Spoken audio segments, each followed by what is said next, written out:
This is Hoagie Bear the Whiskey Hamster, and in this little video I want to talk a little bit about why I sometimes in other chats or in the commentaries come across as a little bit of, I don't know, critical or negative, as some people said, and maybe this explanation helps a bit. So first off, obviously you have to note, if you haven't noticed yet, I'm of German descent, and Germans are particularly known to be more critical and to be quite direct in their critiques and upfront with things they don't like so much. It's not that common around here to be excited about everything and to just cherish everything and to talk like very good and use a lot of superlatives in adjectives like awesome and great and amazing. And it's rather like if a German says, and particularly Berliners say something isn't too bad, that's basically a pretty good compliment, and means in your language probably that something is very, very good. And it really helps, I think, to know that. So otherwise, if I say, it's a little bit like English people sometimes say, not too shabby. And not too shabby is actually, they also mean it's pretty darn good, perhaps. So that's one thing. So always take my comments with a pinch of salt and have in mind that I come from different cultural background, and yeah, it's just normal here. It's not rude to say something direct if you don't like something very much. People generally are of the opinion over here that your counterpart can handle critic, and you just you could say, in case you have a different opinion, well, I think it's very good, and I say, well, I don't like it that much. So it's no big deal, actually. No bummer, really. And the other thing is, concerning my critique of whiskies or certain distilleries, Scotch distilleries in particular, I have to say that I know it's kind of the same deal. I think not all distilleries were created equal, like equal in heritage or provenance or in just the sheer intrinsic quality they can put out. And so I'm not ashamed to say that, I've never had a great Tamnavullen, even though there might be some casks out there, or I know, single casks, but it's just, it's no Lagerwullen, and it will never be. And I don't know, if some distilleries are pretty heavily marketed, I have seemed to recognize, especially in the US and North America, like I know Dalmore's big there and Macallan's big there, and I don't know now, Glenmorangie may be big there or a little bit bigger, and I can't recall others now. But let's just take like Macallan or Dalmore, for example. Around here, like with all the whiskey nerds in Berlin and I don't know, in Germany, which have like, I don't know, decades of experience in rams. These distilleries have gained a poor reputation over at least the past few years, when they began to put out NAS, non-age statement whiskies, instead of their age statement ones, and when they, like, marketing really overtook and they were spinning the yarn, so to speak, and telling one amazing crazy story, like Highland Park the same, one crazy story after another, whereas the quality of the spirit of the whiskies put out like decreased and decreased and still decreases. So The problem we have here, of course, is like everybody coming new to the game. Like some newbies in Scotch whiskey. They just, and that's sad, but you really can't avoid that. They only know the new stuff. And they base their experiences on the new stuff. What else would they do? And thing is, in general, Scotch whiskey, most of the time, like, I don't know, 90%, 95%, Scotch whiskey, especially single malt whiskey, is pretty good. It's well crafted. It's basically, the basics are done well. You know, automation certainly helps nowadays. And there are proven recipes, etc. So even if it's like bad in comparison to what these distilleries are actually capable of, it's still, you know, palatable at worst and usually pretty okay. Even I have to admit, it's not something I would spit out. Like most of the times, it's pretty okay. The newest, I don't know, non-age statement version is pretty okay for something you can really drink and to a certain extent perhaps enjoy. You know, and if newbies only knew these bottlings, then they really wonder if somebody comes along and says, you know, I come along and badmouth these new bottlings. But I don't do that because they're incredibly bad. But maybe they're just incredibly bad in comparison. In comparison to, let's say, a bottling not too long ago, like, I don't know, 6 years ago, 7 years ago, which was way cheaper and way better in comparison. More complex, more wood driven, with the usage of better cask. Maturation was better. And different aspects, complexity. And, you know, it's hard for somebody who's been sticking around for 11 years now to just applaud everything new that comes along. Especially with the marketing stories and increased prices, etc. And distilleries just talking bullshit, basically. And telling you the latest and greatest is the best thing they've ever done. And, you know, whereas it's far from the truth. So, that's one thing. So, the comparison between what has been and what is now, like, incites my critique, my sense of criticism sometimes.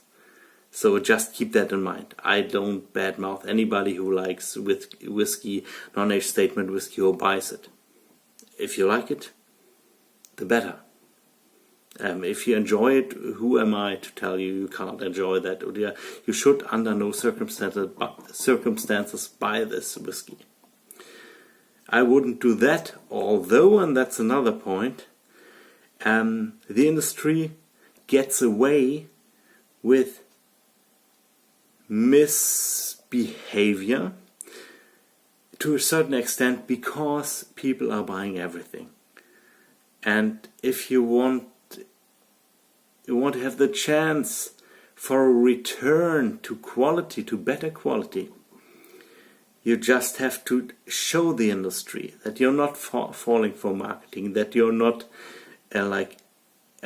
okay with everything they put out regardless. And so, you as a consumer, we as consumers, have to say no and not buy something. So, they realize, can't do that with them. They are smart consumers, smart customers, and so they have to change their politics. And that's something I'd really like to advocate, because it's to our whole benefit, eventually. But we have to be strong now in some instances where we would like to buy something because the marketing story, for example, sounds so great. But I don't know, it's BS, basically. So I'd rather prefer you not buy it. And the third reason for me sometimes being critical, coming across as negative, could be that I'm in the game for 11 years. And in 11 years, throughout these years, I've tried many entry-level bottlings and many certain kinds of distilleries, etc.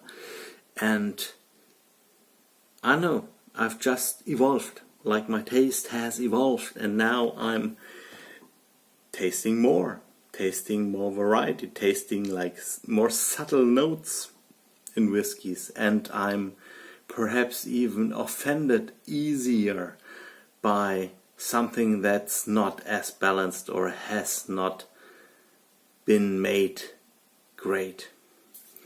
So that's why I'm not, like, I know another reason I'm not amazed by the next entry-level bottling. Although even in this price region, I'm always looking for basically for the gold, for the special bottlings. And I still think, for example, like a great batch of Talisker 10 is still a very good bang for the buck.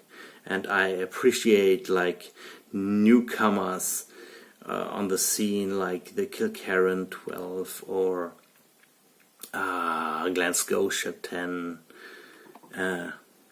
15, I think. Glen Scotia 15, maybe perhaps even Deanston and others. So I look out for great entry-level bottlings, but I'm not amazed by the next. I don't know, for example, like people say Highland Park 15 is back, we've missed Highland Park 15, and I say, really? Like at 43%? I don't know. There are so many different kind of independent bottlings of Highland Park out there at cask strength and single cask bottlings, and like most of them are way better than the official bottling of the 15-year-old. And maybe that's my last point. That it's all one big thing. It all comes together, and it's not one aspect. Even if I'm talking about 3 or 4 aspects, it's all it's all one mix basically, which prompts me to say something or critique something. And that's that. Unfortunately for you, but fortunately for me, not only am I in the game for about 11 years, but also like here in Germany and particularly in Berlin, I have access to so many different bottlings, independent bottlings. There are independent bottlings from Berliners and good ones. There have been Glendornachs, Glenfarclas's, I know Taliskers, you name it basically. Lagavulins, even in the past. And so I always have an option, and I always have an alternative. And it's hard. I imagine it's hard to be like in Canada and have to pay so much for your whiskey. And I'm really sorry, as a malt brother in malt, I feel for you.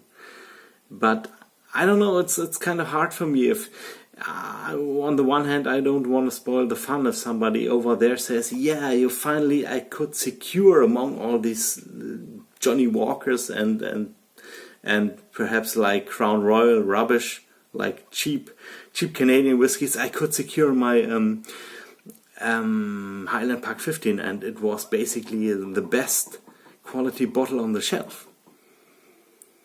But when I look at this review and somebody's raving about this whiskey and has been into whiskey for a couple of years already, then I don't know, it's hard. I'm sorry, I'm really sorry. I don't mean to spoil the fun. And as I said again, I respect you. I'm sorry, I don't want to hurt anybody.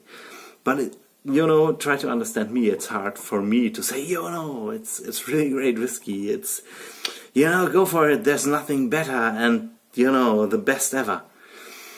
I really can't do it. If you know there's better stuff out there, and I don't know, would cost me basically the same as the official bottling, but I could get a 15-year-old from the Creative Whiskey Company or Jack Rebus. Recently released one for also about like 80 euros, I think. You don't get the original bottling, why would you? So that's where I'm coming from, and that's, I don't know, I'm just blessed with so many options, but on the other hand, sometimes, I don't know, it's hard for me to restrain from you mentioning that reviewers or people into whiskey have not yet reached the end of their journey, so to speak. Not that they would claim so, but from the rave reviews or the points they give, like 90 something out of 100 for this particular whiskey. And when they give such high numbers, I always think by myself, wow, if they ever, if they continue this path and try more and more, and they come across other bottlings or receive some samples from other whiskey tubers, how could they keep up rating these bottles and not like have an inflation of their whole system? They had to basically reset reduce all whiskies like reviewed in previous years to 90 basically, or 10 points down, so they have more headroom for really, really good bottlings. So these are some of the sometimes the thoughts I have. But having said all of this now, I hope you understand where I'm coming from, that I don't mean to hurt anybody or to be snobbish. It's just, I'm just in the position I am. I had the opportunity to try many things, and many things I haven't tried, and in Berlin alone, trust me, there are so many whiskey people, not whiskey tubers, but whiskey drinkers, that have been enjoying Scotch single malt whiskey for like a couple of decades.